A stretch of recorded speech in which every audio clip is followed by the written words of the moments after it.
ನಮಸ್ತೆ, ಜೈ ಶ್ರೀ ಗುರುದೇವ್. ನಾನು Bindu, clinical dietician and nutritionist, BGS medical college ಮತ್ತು ಆಸ್ಪತ್ರೆ. ನಾನು ಈ ದಿನ ನಿಮಗೆ ಪ್ರೋಟೀನ್ ಅಧಿಕವಾಗಿರುವಂತಹ ಸ್ನ್ಯಾಕ್ ಬಗ್ಗೆ ತಿಳಿಸ್ಕೊಡ್ತಾ ಇದ್ದೀನಿ. ಇದನ್ನು ತಿನ್ನೋದ್ರಿಂದ ಗರ್ಭಾವಸ್ಥೆಯಲ್ಲಿರುವಂತಹ ಮಹಿಳೆಯರಿಗೆ ಹಾಗೂ ಮಗುವಿನ ಬೆಳವಣಿಗೆಗೆ ಬೇಕಾಗಿರುವಂತಹ protein, calcium, iron, healthy fat ಹಾಗೂ ಫೈಬರ್ ಅಧಿಕವಾಗಿ ದೊರೆಯುತ್ತೆ. ಈ ಹೈ ಪ್ರೋಟೀನ್ ಲಡ್ಡು ಮಾಡಲು ಬೇಕಾಗಿರೋ ಇಂಗ್ರೀಡಿಯೆಂಟ್ಸ್: ಮಖಾನ 1 ಬೌಲು, ಕಡಲೆಬೀಜ ಅರ್ಧ ಕಪ್ಪು, ಬಾದಾಮಿ 15ರಿಂದ 20, ಗೋಡಂಬಿ 15ರಿಂದ 20, ಪಿಸ್ತಾ 15ರಿಂದ 20, ವಾಲ್ನಟ್ 10ರಿಂದ 15, ಕಡಲೆಬೇಳೆ ಅರ್ಧ ಕಪ್ಪು, ಬಿಳಿ ಎಳ್ಳು 2 ಟೇಬಲ್ ಸ್ಪೂನು, ಕುಂಬಳಕಾಯಿ ಬೀಜ 2 ಟೇಬಲ್ ಸ್ಪೂನು, ಅಗಸೆ ಬೀಜ 2 ಟೇಬಲ್ ಸ್ಪೂನು, ಒಣದ್ರಾಕ್ಷಿ 15ರಿಂದ 20, ಖರ್ಜೂರ 8ರಿಂದ 10, ಬೆಲ್ಲದ ಪುಡಿ ಅರ್ಧ ಕಪ್ಪು, ತುಪ್ಪ 1 ಸ್ಪೂನು, ಏಲಕ್ಕಿ ಪುಡಿ 1/4 ಚಮಚ. ಮೊದಲು ಬಾದಾಮಿ, ಗೋಡಂಬಿ, ಪಿಸ್ತಾ, ವಾಲ್ನಟ್, ಒಣದ್ರಾಕ್ಷಿ, ಖರ್ಜೂರ ಇವನ್ನೆಲ್ಲ ಸಣ್ಣದಾಗಿ ಕಟ್ ಮಾಡಿ ಪಕ್ಕಕ್ಕಿಟ್ಕೊಳ್ಳಿ.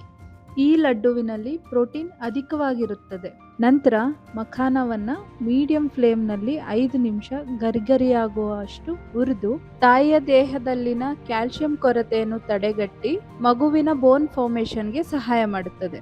ತರಿಯಾಗಿ ಪುಡಿ ಮಾಡಿಕೊಳ್ಳಿ. ನಂತರ ಕಡಲೆಬೀಜ, ಕಡಲೆಬೇಳೆ, ಬಿಳಿ ಎಳ್ಳು, ಕುಂಬಳಕಾಯಿ ಬೀಜ ಹಾಗೂ ಅಗಸೆ ಬೀಜವನ್ನು ಒಂದರ ನಂತರ ಒಂದರಂತೆ ಹುರಿದು ತರಿಯಾಗಿ ಪುಡಿ ಮಾಡಿಕೊಳ್ಳಿ. ಈಗ ಒಂದು ಪ್ಯಾನ್ನಲ್ಲಿ ಬೆಲ್ಲದ ಪುಡಿ ಹಾಗೂ 2ರಿಂದ 3 ಚಮಚ ನೀರು ಹಾಕಿ ಅದರೊಂದಿಗೆ 1 ಚಮಚ ತುಪ್ಪ ಸೇರಿಸಿ ಗರ್ಭಿಣಿ ಸ್ತ್ರೀಯರು ಪ್ರತಿನಿತ್ಯ ಸೇವಿಸೋದ್ರಿಂದ ಮಗುವಿನ ಬೆಳವಣಿಗೆಗೆ ಹಾಗೂ ಅಂಗಾಂಗ ರಚನೆಯಲ್ಲಿ ಸಹಾಯ ಮಾಡುತ್ತದೆ. ಪಾಕ ತಯಾರಿಸ್ಕೊಳ್ಳಿ. ನಂತರ ಸ್ಟವ್ ಆಫ್ ಮಾಡಿ.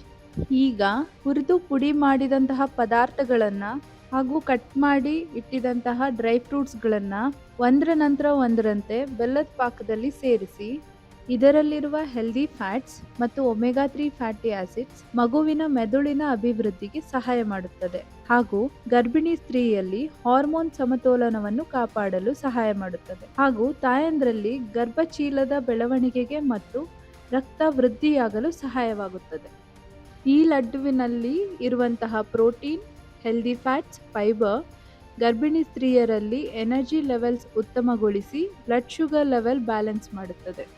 ಐರನ್ ಅಧಿಕವಾಗಿ ಇರೋದ್ರಿಂದ ಗರ್ಭಿಣಿ ಸ್ತ್ರೀಯಲ್ಲಿ ರಕ್ತಹೀನತೆ ತಡೆಗಟ್ಟಿಸಿ ತಲೆ ಸುತ್ತು ಮತ್ತು ಸುಸ್ತು ಕಡಿಮೆ ಮಾಡಿ ಮಗುವಿನ ಆಮ್ಲಜನಕ ಪೂರೈಕೆಯನ್ನು ಸುಧಾರಿಸುತ್ತದೆ.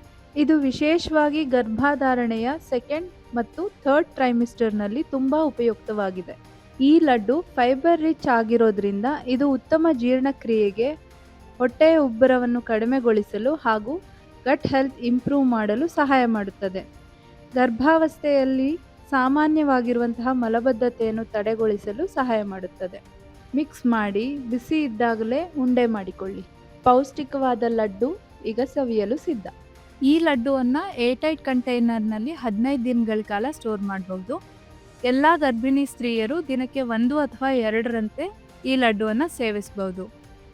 ಆದರೆ ಜೆಸ್ಟೇಷನಲ್ ಡಯಾಬಿಟೀಸ್ ಇರುವಂತಹ ಗರ್ಭಿಣಿ ಸ್ತ್ರೀಯರು ನಿಮ್ಮ ಡಾಕ್ಟರ್ ಹಾಗೂ ಡಯಟಿಷಿಯನ್ ಸಲಹೆಯೊಂದಿಗೆ ಶುಗರ್ ಮಾನಿಟರ್ನ ಮಾಡಿಸಿ ದಿನಕ್ಕೆ 1ರಂತೆ ಸೇವಿಸಬಹುದು. ಹಾಗೂ ಈ ಲಡ್ಡು ಹೊರಗಿಂದ ತಂದಂತಹ ಸಿಹಿ ತಿಂಡಿಗಳಿಗಿಂತ ಅಥವಾ ಪ್ರೋಸೆಸ್ ಸ್ನ್ಯಾಕ್ಸ್ಗಳಿಗಿಂತ ಉತ್ತಮ ಆಯ್ಕೆ. ಧನ್ಯವಾದಗಳು.